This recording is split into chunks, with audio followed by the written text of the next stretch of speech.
It's about a year, almost a year, in a few weeks, right? And when Bill and I were in Grant Park celebrating with 500,000 other people in Chicago. Maybe some of you were there. Yes. I know all of you were working hard in Wisconsin at that moment. And I just want to start there because I think we want to reflect back and forward about what that moment meant and where we are now and what the challenges are. Three things to note about that moment, I think. One is that electing an African-American man as President of the United States still can't be underestimated. An unbelievable and epic moment.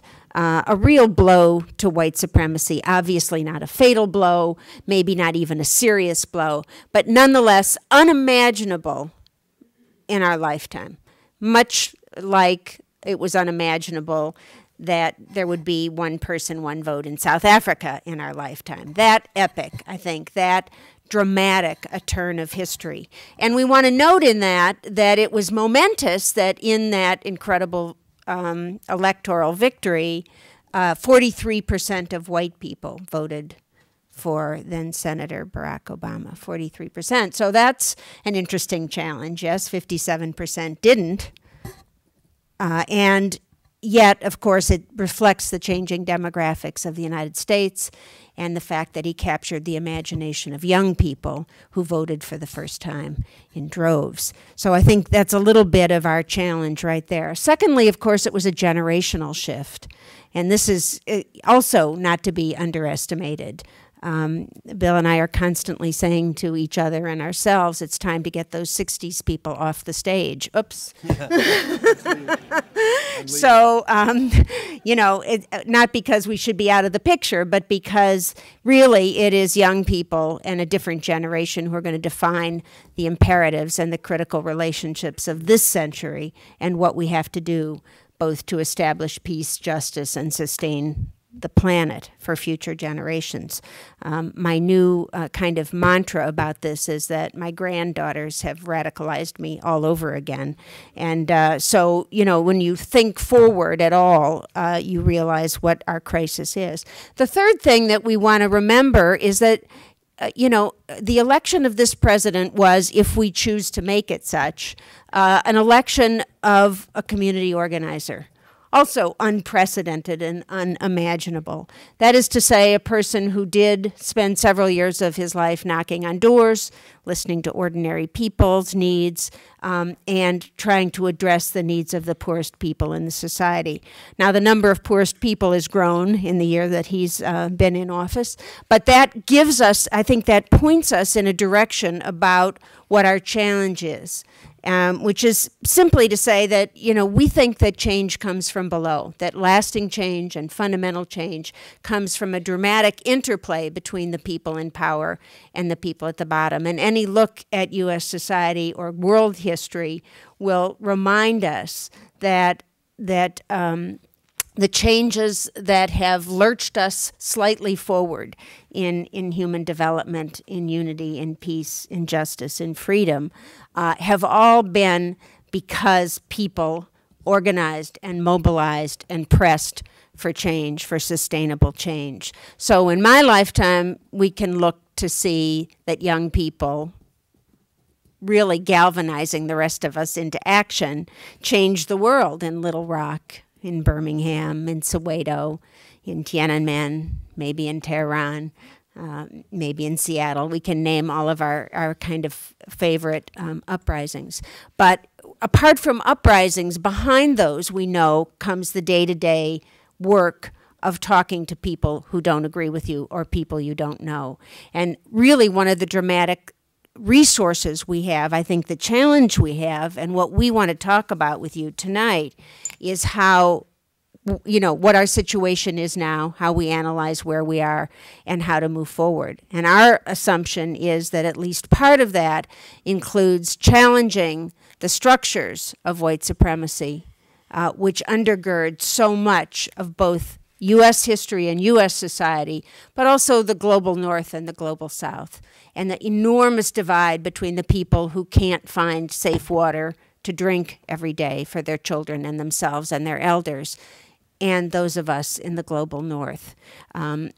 The wonderful 95-year-old sage, activist, and organizer, Grace Lee Boggs, who lives in Detroit. Some of you might know her, works at the Boggs Center and has written several marvelous books. And she always says to us again and again, we have to learn to live differently so that others may live.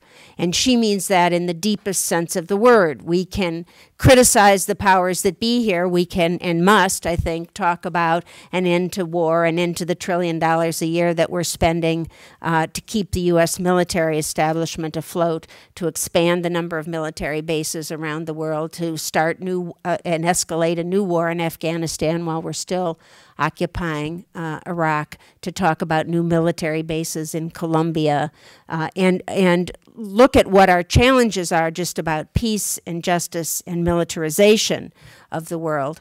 But we also, it seems to me, must insist that we change ourselves, that we organize to live differently, that we think about how we do our day-to-day life, that we think about work, that we think about sharing resources, that we think about living differently than we live right now.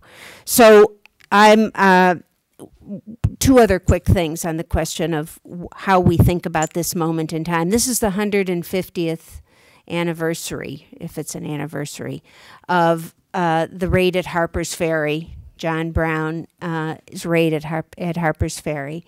And the trial in Virginia, his trial in Charleston, Virginia, and his hanging, and the funeral cortege that took his body and that of his sons back up into the Adirondacks of New York State.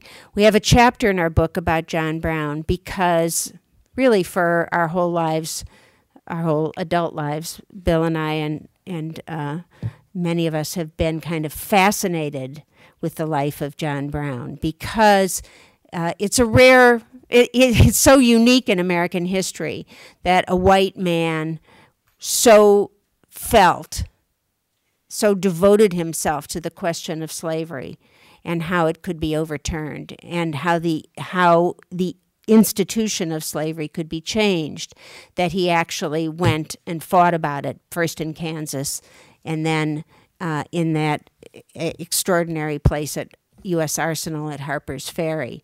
And, you know, the question of how much he was a fool and how much his military strategy was folly and what his relationship was with Frederick Douglass and the great African-American leaders of the time, something we try to talk about a little bit in this book, only to kind of look backward and forward about what our responsibility is as white people to attack the institutionalization and the edifices of white supremacy.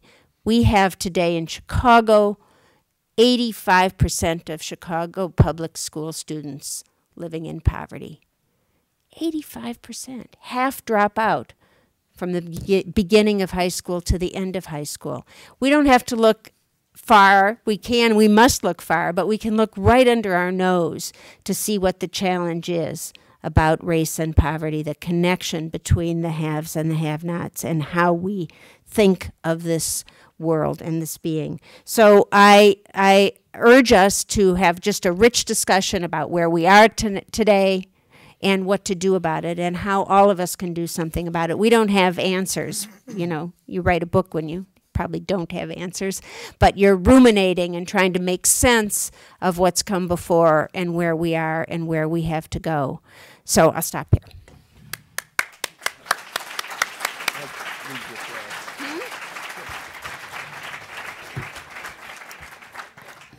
She wakes up every morning astonished that we have an African-American president. I've woken up for 40 years every morning astonished that she's sit right there next to me. Incredible. How can that be? 40 years with the wrong man. God. Oh, well. Yeah, just pick up on a couple of things. And as Bernardine said, I think we would much prefer to have some back and forth. This room doesn't lend itself perfectly to a conversation, but nonetheless, a conversation we should have. just a couple of themes from what Bernardine said. This notion, one of the things that's been disheartening the last year has not been the obvious, middle of the road moves of the administration. That has not been a surprise at all. In fact, we may be just a couple of the people who weren't people of the left who weren't disappointed, because we actually believed him when he said, "I'm a middle of the road, pragmatic, ambitious politician." But the left insisted he must really be a socialist. He's winking at us, isn't he? No, he's not. And the right, he's certainly a secret closeted communist Muslim from somewhere. And it's not true. He's a smart person. He's the brightest person in any room he walks into. He's compassionate, decent guy, but he's also is what he is. But what's been disheartening to me is being on campuses and having young students and liberal and left students saying, geez, I hope Obama brings us peace, or I hope Obama gets us universal health care. You get the feeling sometimes that people don't get it, that we're living in a democracy, and that democracy is a verb, not a noun. It requires action, and the action is us. We're the sovereign. It's not, we're the people who actually make things roll forward. So Bernardine mentioned, nodding at history.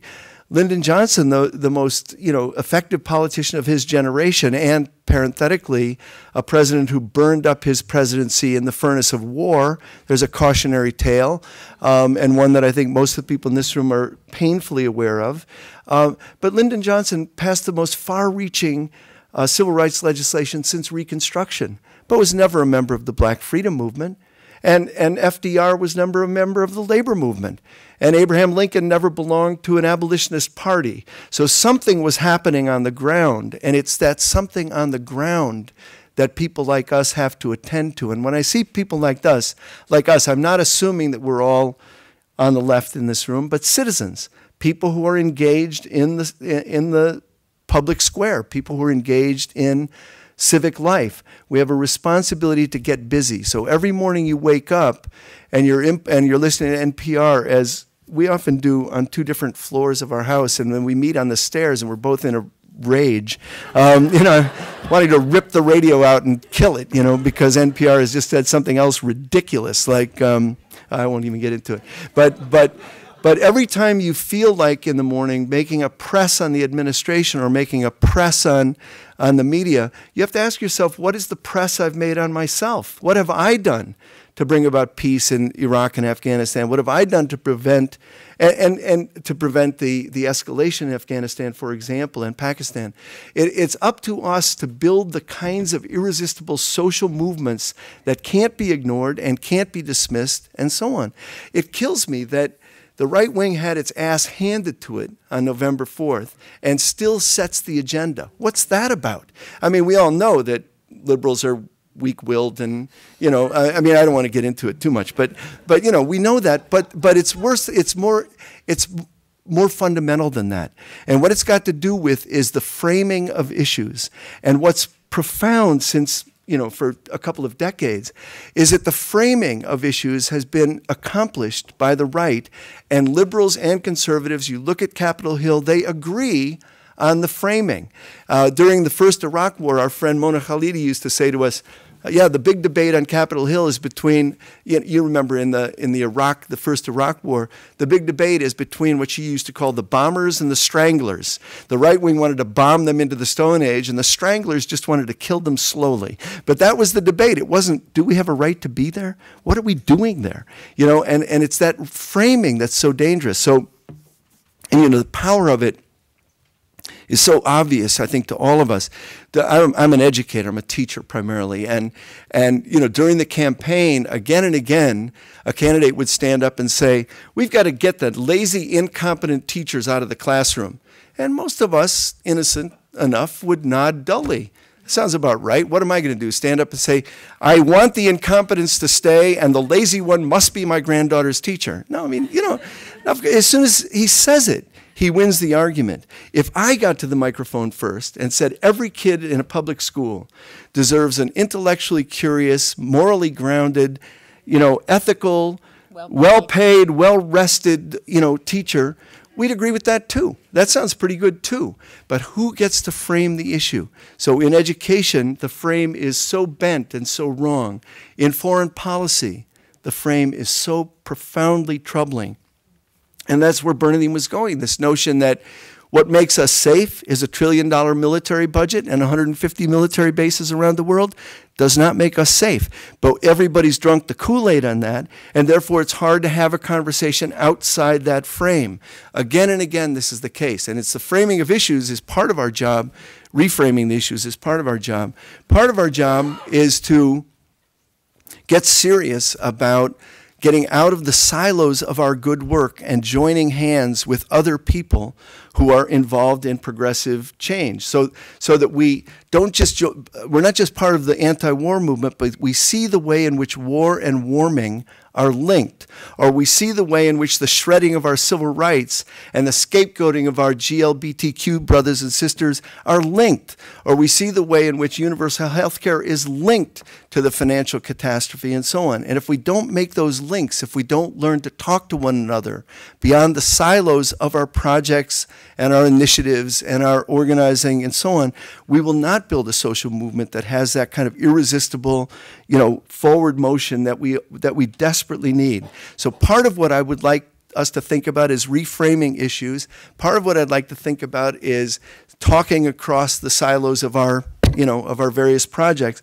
And I think sometimes what I think happens on the left is that we worry too much about what's the best thing I can do or the perfect thing I can do or the right thing I can do without thinking, you know what, this week every one of us in this room could do 3 things just, with joining up with our friends and our family and our colleagues. We could do 3 things, each one of us. And over time, this would lead to a practice that would where we would find a better way. And those three categories to me are, we need to get up every week and say we're going to study, we're going to read, we're going to investigate, we're going to research, we're going to meet together to talk about what's going on in the world.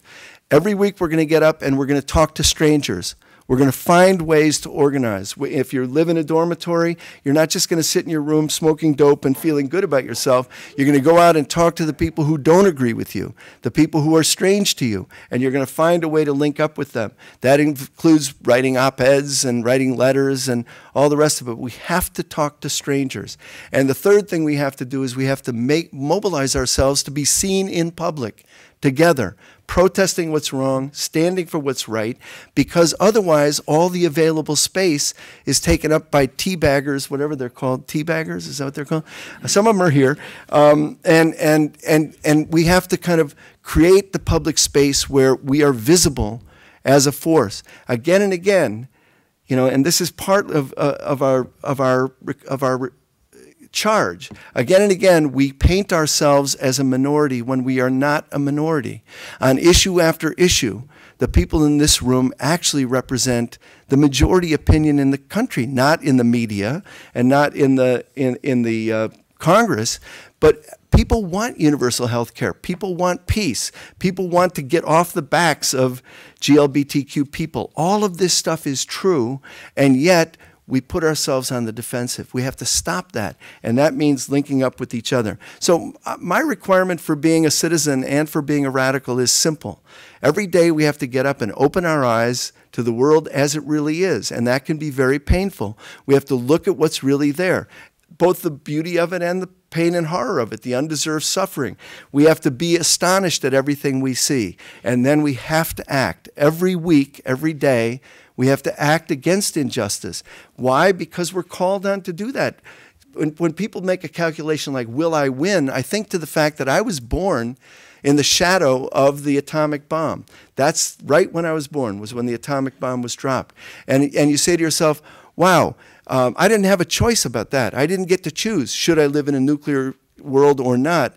But I do get to choose every day whether I'm going to accept that nuclear danger or whether I'm going to oppose it. Am I going to win? I have no idea. But I'm certainly not going to get up in the morning and say, well, hell, I don't think I can win, therefore I'm not going to oppose nuclear weapons. That's nuts. So we do what we do partly as an existential challenge, partly because it's the human beings we want to be. And then we have to doubt.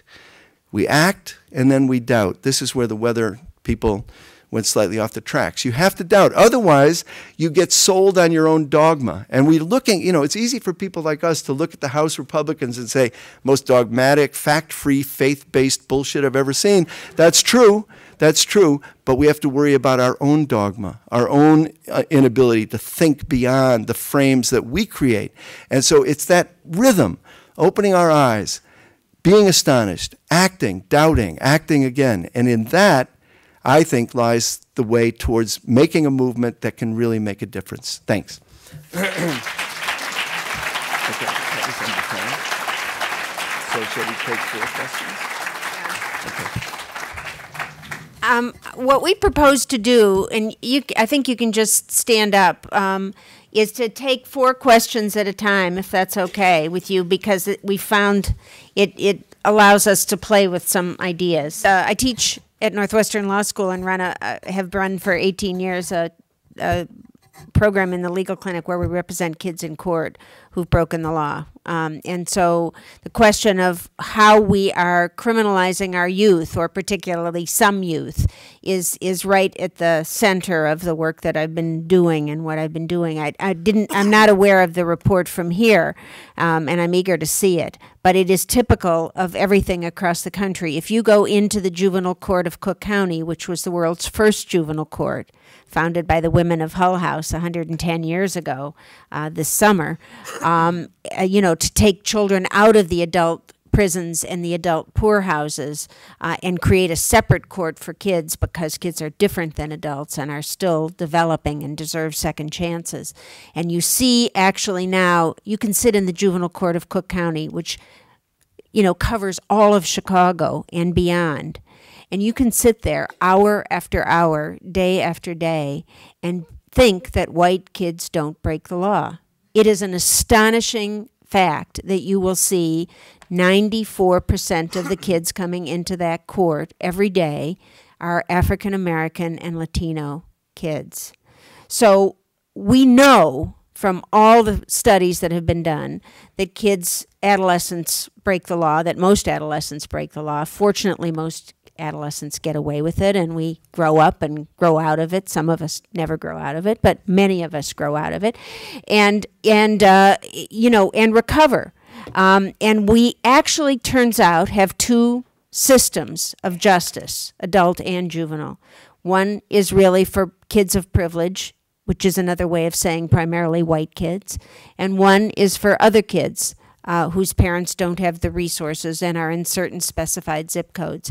And there's just plenty of data that says it has nothing to do with who's breaking the law. The most extreme data, of course, is about drug offenses, because we know that white kids use drugs, illegal drugs, well, slightly more than kids of color in the United States, and yet we can look at any jail and prison and see the results of this kind of war on drugs, the so-called war on drugs.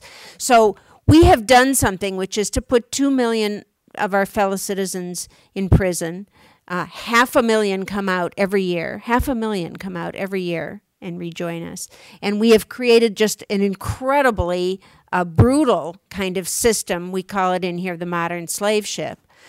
Because, you know, that's really what's happening. You can just trace its antecedents right into the American slave system. And so it has nothing to do with public safety. It's kind of what Bill was saying about the metaphor we use. You know, we tell ourselves that it's keeping us safe. We give the authority to the police and to prosecutors and to judges to keep this railroad going. But in fact, it has very little to do with public safety and a great deal to do with something else. That is to say, white supremacy, racism. So I think that, you know, the question is, can we muster the outrage in a county like this? The outrage that half of the kids going into your system are African American kids. Is that what you said? I think you said half. Exactly, exactly. So, you know, and the kids know this. The kids that are in the system see what's happening. I mean, we may not be outraged enough to do something about it, to demand that a justice system, which is where these kids see democracy at work, right, be absolutely unjust and unfair, or we're going to just let it be. I mean, it is the silence you know, you look back at slavery and you think, all of us think to ourselves, if I had been alive, I would surely have been part of the Underground Railroad. I mean, that's my conception of myself, right? But would I? Would I? Really? I would have had to break the law. I would have had to endanger my parents. I would have had to endanger my children. I would have had to have gone against my religion, if I were religious, and all of the religious leaders of the time. I would have had to have risked my life. And so would I? I mean, there were plenty of reasons to say, well, maybe later, not now, can't do it now, busy with all these other things. And damn few did. Really few did. We celebrate that thread of radical history, but we have to ask ourselves, what will our children be asking about ourselves today? Will they be saying this? You have this report in front of you. You know this is true. You can watch the Gulag everywhere in America within 5 miles. There's a prison. That's where we're putting our tax dollars. It costs $80,000 per year per kid in Illinois to incarcerate a kid. And we're only incarcerating some kids. The other kids, we have a secret system, some invisible rabbit hole. What happens to white kids who break the law? Come on, you all know. Therapists. You know, we can see it. What happens is you get driven home by the police. Your parents, depending on the system, will, put you into a drug hospitalization till the insurance runs out, special drug treatment program, special private school, military school, parochial school, school out of state. They will surround you, lift you out of the situation, and let you grow out of it. That's the remedy, depending on the resources. So why doesn't everybody get that? It works most of the time. So that's what everybody should have. So I think that simple demand for justice is so critical. A friend of mine, one of my dear friends from law school, Frank Zimmering, did a study of who's subject to the death penalty in the United States and why. And it's a very interesting question. He said Europe, at the end of World War II, one country after the other abolished the death penalty. The United States started to abolish the death penalty for 25 years, and then in 1976 reinstituted the death penalty. Why was that?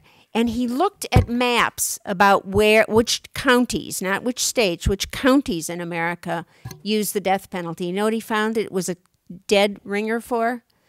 Lynching at the turn of the 1890s to the 1900s. The counties that engaged in lynching of African American citizens are the same counties where we now have death sentences going. And that includes the North as well as the South. So, we have to see these links between the past and the present. We have to know that acting makes a difference. I have to brag a little about Illinois. How did Illinois get a moratorium on the death penalty? Kind of amazing. You guys don't have the death penalty, right? So you're way ahead of us. But in most, I know. Well, yeah, I know. But in Illinois, it was unimaginable when John Wayne Gacy was executed in 1992. Bill and I had 3 little kids at home. We had a long debate about should we drive down to Menard Prison and demonstrate against this execution, even though if there was going to be somebody executed, John Wayne Gacy was the poster boy for that. But we were going to oppose it, and we debated, and we drew straws, and one of us stayed with the kids, one of us drove down to Menard, and suddenly there was like 1,000 cars and lots of lights, and we were like, this many people against the death penalty? No, it was that many people celebrating the execution, tailgating, having a party, drinking, and it was 8 people standing in the front with candles, holding candles, opposing the death penalty. That was 1992. Who could imagine that 8 years later there'd be a moratorium and everybody would be removed from death row in Illinois, half of them fully exonerated as never having been guilty? Unimaginable. But that was the work of building a movement, of lawyers doing the cases, of citizens digging, of family members of the people on death row not giving up, of the guys themselves on death row having an incredible kind of humanity and endurance and tolerating it. So there, long answer. Do you want to say a word about your new center? Because you could tell Jimmy's story, or? We just, on Thursday, we just at Northwestern launched a new center on the wrongful convictions of youth, because it's our theory that young people, even more than adults, are more likely to confess to things that they didn't do because of police interrogation tactics, to be identified by faulty eyewitness evidence, or be subject to faulty kind of junk science evidence. And so we think that a lot of the convictions of young people are actually just on just a railroad where young people don't understand that, they're actually not going to get to go home if they just agree with the detectives interrogating them and so on. So we're going to try to pry open kind of how the justice system works, primarily by confessions and guilty pleas. I'll tell you, to be in that room at Northwestern Law School in the presence of 20 exonerated kids who were convicted at 13 and got out of the prison at 38, it was just heartbreaking, and the stories were unbelievable. And so Bernardine, once again, gets great kudos for putting this center together, and it's incredible work. But, okay, yes, beautiful. So I'll just take the easy questions. Too soon to get the Nobel? Well, I thought the right wing had, both in the Olympics and on the Nobel, the right wing just goes crazy. They're so happy. Anything that they can get their teeth into, it has nothing to do with substance. Again, it's all driven by ideology. The Nobel obviously was an aspirational award. They're hoping, since George Bush said, I'm a war president, they're hoping that this guy will say, I want to be a peace president. But, my reaction to it is to embrace it, and to say to you and to me, let's build a peace movement, folks. Let's build a peace movement that's irresistible, that can stop this war, that can get our kids home. And it's ridiculous, so we don't have to worry about, they've already done that, it's done. I think it's our job to make the terms of this thing much, much clearer, to educate our fellow citizens, to talk to strangers, and so on. Can I just Chicago, add, sure. You have to say that we have to have a situation where the world abolishes nuclear weapons. Absolutely. And the United States has to take the lead on that. We've helped spread weapons all over the world, and we have to start de-escalating. And it can be done. It actually can be done. But it has to be done, I think, as part of a whole demilitarization peace movement that's led by people on the ground. And then the Olympics, there was a great deal of energy in Chicago to try to not bring the Olympics there. And the arguments that people made were compelling. Wherever you have the Olympics, you have dislocation, you have militarization, you have incarceration, you have gentrification. This is what the Olympics brings. Look no further than Beijing. I know Beijing's an authoritarian society, whereas never mind. But so, Beijing, Atlanta, everywhere you can look, the Olympics brings with it not so much economic opportunity, but a lot of dislocation, and a lot of surveillance, and a lot of locking people up. So I think the movement that tried to prevent the Olympics in Chicago, most of those folks I know, and they fought the good fight. Now, there's a couple things to note. Most Americans don't get it, that the world looks at our country with a jaundiced eye, at the very best. We're not as popular as we like to think. We're 4.8% of the world's population. We take up a hell of a lot of space, and we think that we are somehow, and those of you who've traveled, and I'm sure many of you have, to other places, one of the marvelous things you see when you travel anywhere, Europe, Africa, Asia, is that people actually can make a very clear distinction between you as a person visiting and your hideous government. I can't tell you the number of times that we've been asked in cabs, how'd you elect that guy? And I said, it was stolen. The election was stolen. But did you vote for him? No, I didn't vote for him. I don't vote. No, but it's it's really sophisticated of people to be able to make that distinction. We should make that distinction. We're a wonderful people in so many ways. We're a wonderful country in so many ways. Our government is not us. We have to change that. We have to change it dramatically. So that's one lesson. But the other is that just as the activists in Chicago were fearful about what would happen to the South Side, to Garfield Park, and not Garfield Park, to Jackson Park, Washington Park, what would happen there if we got the Olympics. Of course, we live 2 blocks from there, so we were saying, gosh, we can rent our house. And then I read a report that in Atlanta, people got screwed. They couldn't rent their house. So never mind. So we got off that bandwagon. No, but all the fears that the activists had about African Americans, poor people, vulnerable people on the South Side of Chicago, we should now take that energy and worry about the people of Rio. You think there's not going to be a huge police state in Rio? You think they're not going to remove people and shoot first and ask questions never? They are. So we have to get, those of us who are internationalists have to worry with our activist comrades in Brazil.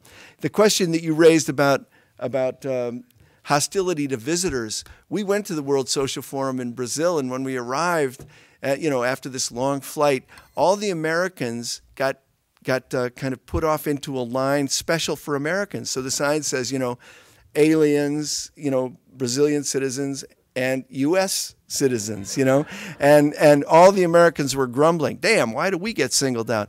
We get singled out precisely to do what the Brazilians have to do when they come into this country, fingerprint and eye scan. So we had a long line, and we had to put up with all that crap. But why? And so we kept, Bernardine in particular, who likes to agitate in lines, she never gets tired of agitating. Whenever there's a line of people grumbling, she's always making the larger political point. Our kids are rather embarrassed to get in a line with her. Yeah, every airport, they go somewhere else.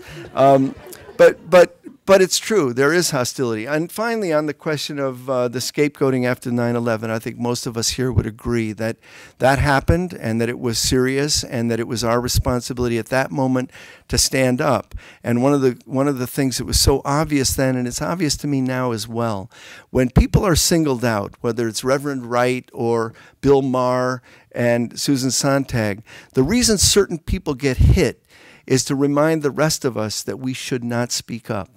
Because if they can get Susan Sontag, Edward Said, Bill Maher, and Aaron Magruder the week after 9/11, if they can whack them, what chance do any of us have? We're just people, So they whack people with a very important purpose, and it's not to get Reverend Wright. It's to remind everybody else to shut up and sit down. And exactly at that moment, everyone should stand up. As the brother says, protect each other, link arms, because that's when it matters. And it doesn't matter 10 years from now. It matters when people are being scapegoated. So my great hope and cheer was that after 9/11, how many people, including us and many of you, sat in front of mosques and linked arms with the Arab community in the southwest side of Chicago because they were getting whacked for purpose, and we wanted to be there with them. I think that kind of solidarity is what we all have to do. In terms of, the conspiracy and so on, one of the things I find interesting, we were in Venezuela shortly after, the year after 9/11. Everywhere we went, there was a question, did Bush do 9/11? And everyone thought that he must have. And, my feeling is that the thing that's astonishing and wonderful, or not wonderful, but amazing, is that the hard right wing had already written all the legislation. It was all there. Now, whether they did this act or that act is immaterial to the fact that they knew what to do when the crisis presented itself, and they didn't miss a minute. You don't get 1,000-page legislation out of the drawer in 2 hours if you didn't already write it. They wrote it. So it was there. And I think that they were waiting for opportunity. The opportunity was there, and certainly it served the purposes of the hard right wing. Fear, paranoia, war without end, a boogeyman called terrorists, all of this stuff was part of the program, and a real catastrophe for the world. Religion.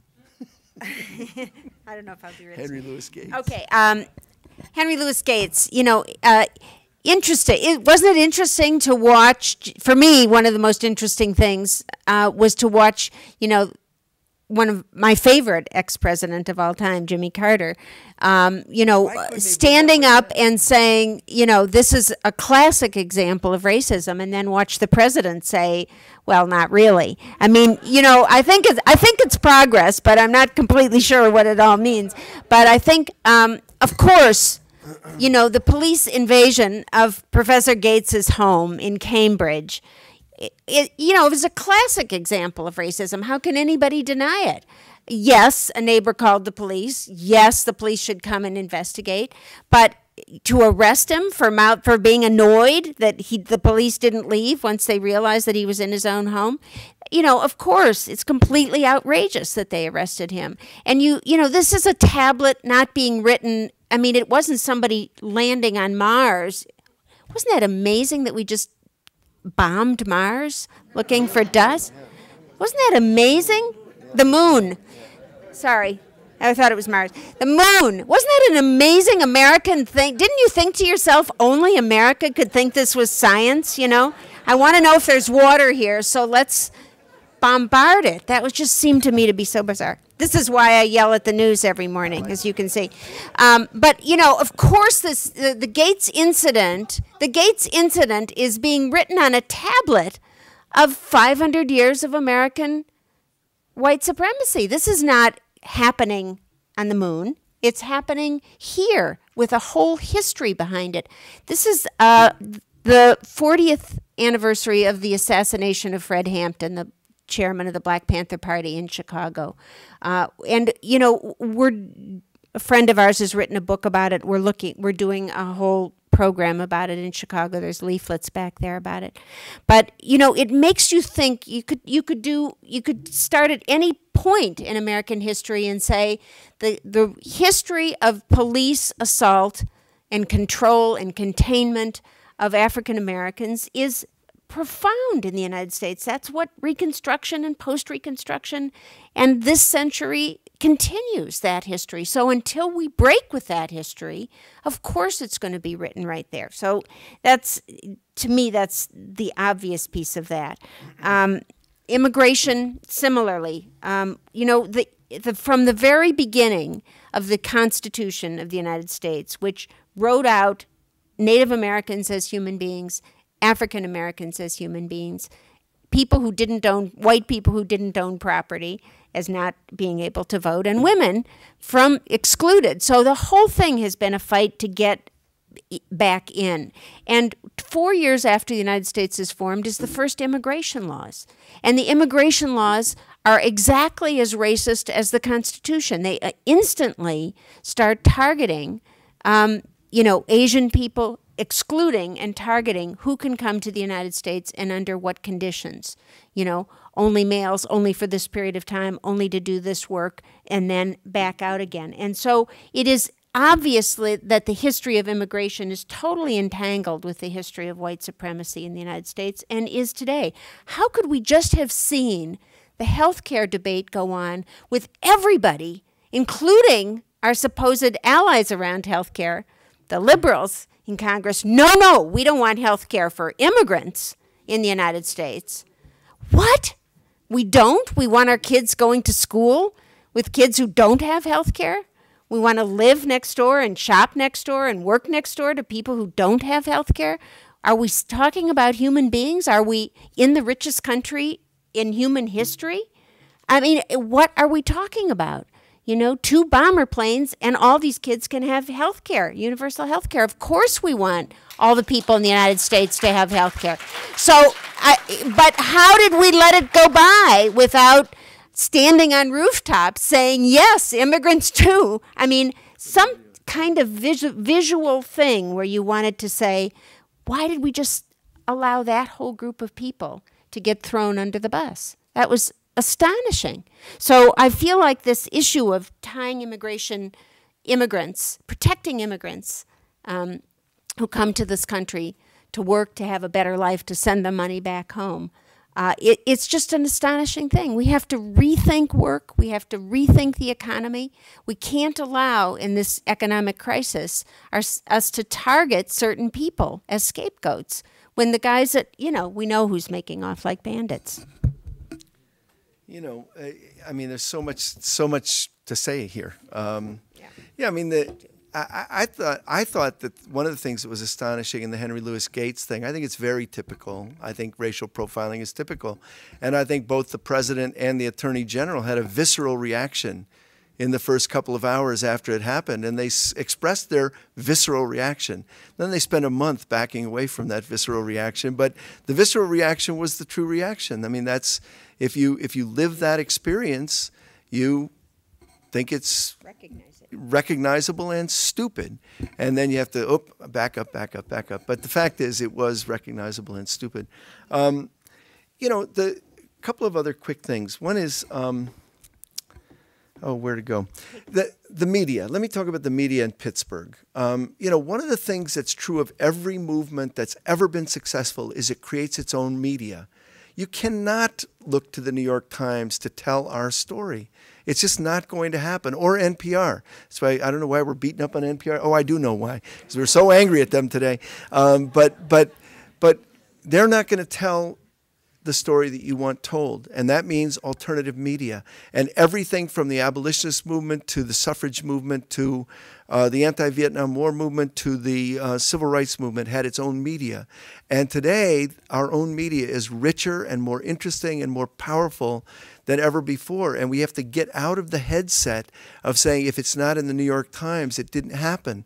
Or, oh, they said we only had 250,000. We had 1 million in the street. Well, it's irrelevant because that's not how we talk to each other. We don't need to talk to each other through the New York Times. So I encourage us to get off the habit of thinking that our affirmation comes when we appear in People magazine. Having appeared in People magazine, I can tell you it's not affirming. It's kind of revolting. You know, and really not believing, not believing the negative or the positive press releases we get is very important to maintaining balance and building a real movement. We need to talk to each other without the filter. Oh, that's George Bush. Without the filter of the New York Times, seriously. Bill and I go every year down to the demonstration at the School of the Americas. And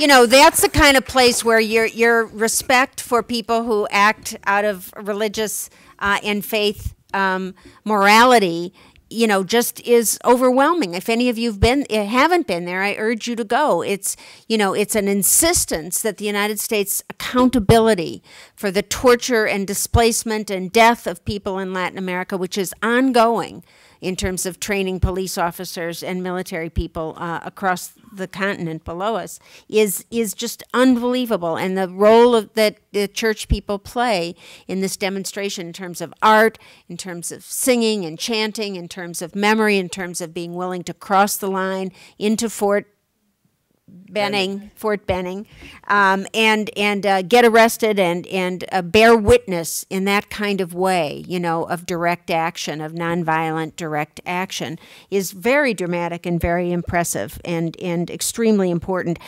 Father Miguel Escoto, some of you may know, just stepped down last week as president of the UN General Assembly. He's a Sandinista, Nicaraguan, and it was their turn to be president of the General Assembly. And I urge you to read his goodbye speech, which I just happened to have read today. There's another example of somebody who is able to use his religious and spiritual commitment to argue. He argues against the G8 and the G10 and the G20 and in favor of the G192. He says our challenge is to democratize the United Nations, that the Security Council has had a lock for 60 years on the United Nations, and that the only way in which the planet can survive and in which we can demilitarize and have a peaceful and just world is to radically change the composition of the United Nations or whatever subsequently follows it. But that's another example to me of taking the spiritual and the commitment to a moral and ethical code into the political realm, because there's a difference between saying organized religion should be in the public realm and saying ethics and morality should be in the public realm. That part of it is essential for us. 2 quick steps. One is that there are many people in here who because I know many of you, who, we had our differences in SDS and what direction to take.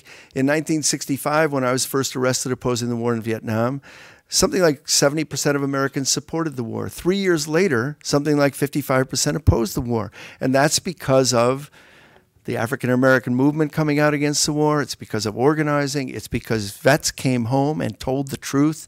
And that really turned things around. John Kerry, his best moment was throwing his medals and testifying in the U.S. Senate. And then he tried to run away from that in the election. I think it hurt him. But all that happened. But by 1968, people were against the war. The problem was, how do you stop it? When Lyndon Johnson stepped aside, we thought we had won. And we thought 3 years, 1 million dead, what a horrible thing. But now it's over. A few months later, it was clear the war was going to escalate. And so here's the problem living in history then. What do you do? 6,000 people are being murdered. What do you do? Well, a week. 6,000 a week were being murdered. And so, I'm sorry, 1,000 a day, yeah. So within our own families, people decided to join the Democratic Party and try to build a peace wing. People decided to go into the factories and try to organize the industrial working class. One of my brothers ran away to Europe. Another decided to go to the country and build a commune. And we did what we did, which was certainly excessive and odd, and some people would say despicable. But if you say it was despicable, there are two things to add. One is 6,000 people being murdered a week is really despicable, and that had to be stopped. Secondly, nobody got it right because the war dragged on for 7 more years, and ultimately 3 million Indo-Chinese were murdered and 60,000 American kids. That's despicable, and opposing it was the right thing. Were we brilliant? Did we do it all right? Nobody in this room did it all right, you know. But so there is that. Let me just talk for a second about white. You know, we'd keep ourselves here way too long to actually talk about why we titled the book Race Course Against White Supremacy. And we thought about this a lot because white supremacy is not something that rolls off the tongue in American life. It's not something people are comfortable talking about, and it's not even clear what it means. But we felt that it did a better job of describing a whole institutionalization of inequality that came out of slavery than the word racism, which everybody is also afraid of and is very hard to talk about in American life. So what we meant by white supremacy was not only an individual's biases and bigotries and the things that we all grow up about that are kind of ingrained and imbibed in us and we don't even understand. Or not only privilege, so why do white people in the United States today have a life expectancy that's 8 years longer than every African American in the United States? That's privilege. I mean, that's unbelievable. That's an unbelievable demographic difference. It's not a genetic difference. It's a difference that is rooted in a very bloody history, and we all benefit from it. So we can say, well, we weren't there, we weren't alive during slavery, it's not my responsibility, but we benefit from it. And so what we intended to be describing was that whole structure that is institutionalized. For me, I can see it in the justice system. That's where I work. That's where it's obvious. But you can see it in the health system. You can see it in education. You can see it in housing. You can see it in who's fighting our wars and our so-called volunteer army and what's happening to the kids who are coming back. You can see it where the recruiters are. You can see it where the pollution is. You can see it in every aspect of the United States and the globe, that we are divided and have power and privilege, and that difference, the wealth of the United States, 4.6% of the world's people, consuming about 60% of the world's wealth, has to be defended by force. It has to be defended by force because it's so patently unfair, right? That's why we have military bases all over the world. So we have to decide that that's not worth it, that the way in which we live, barricaded and defending our stuff, is over. It's not going to last. So the question is how much we throw ourselves, I think, on the side of the dispossessed of the world to try to decide how to live differently. My view is that the United States empire is not going to be sustained in this century. You can see all the signs. The economic collapse is just one piece of what is a big system. You know, this is the 21st century. It is not the American century. We can argue about whether it's going to be China, India, Brazil, Russia, who are the emerging powers of the world. But the United States will still be powerful, but it is not going to be a unipolar power. It's not a unipolar world anymore. And that has enormous repercussions for all of us living here. That's kind of the big structure, it seems to me, that we have to get a hold of and get a grip of. You know, Randy Newman says the end of empire, how does he say, messy at best? And this one's ending. And this one is ending like all the rest. So, you know, you can say the United States is going to be a declining economic power, a declining military, political power, but the dominant military power. Yeah, that's a very dangerous recipe for our future, for our grandchildren's future, for our children's future. So it's up to us to say that's not going to be our future. We can live differently with the rest of the world. We can live differently internally. And I think, to me, that's what we mean by white supremacy. We mean a big framework that includes all of the issues that come out when we try to talk about this question. And I think, to go back to the sister's point about incarceration right here and landing in Madison as a African-American woman or a person of color here, and what we can do about it. I always tell people that, you know, the gulag is right around you. If you can't think of what else to do, go visit a prison and hurl yourself into representing, working with, being in solidarity with the people who are incarcerated right around you. Because to me, that's the question that your grandchildren will ask you. What did you do? Was there really 2.2 million people locked up in the United States? Did you really sentence people to life without possibility of parole as juvenile offenders? Were you really executing this many people across the country? What did you do about it? So to me, that's one of the many things that you can say, here's where I'm going to be. I feel like another thing is the people coming back, women and men, from Iraq and Afghanistan. I've been speaking and working with some young people who, you know, are Afghan vets against the war and Iraqi vets against the war. They are, you know, come back and have a bead on what's happening there and here. That is, we have to hear. We have to amplify. It's our job, it seems to me, to amplify their voices and support them and fundraise for them and give them the resources that they need. But anyway. And I think, you know, just to tie it to Afghanistan, you know, this is now, we're 8 years, 7 years? 8 years in Afghanistan. 8 years. And this fraudulent election just took place. And nobody knows what to do. How are we going to escalate in a war where, you know, we've been losing, where we've now displaced 1 million people in Swat Valley in Pakistan with planes that have no pilots in them, with automatic, in a nuclear country. I mean, it's like an insane situation. So let's demand an end to the military occupation of Afghanistan now. Right, exactly. Okay, thanks so much for coming. Go forth, do good. Okay. Honey? You were great, yeah. Thank you. Okay?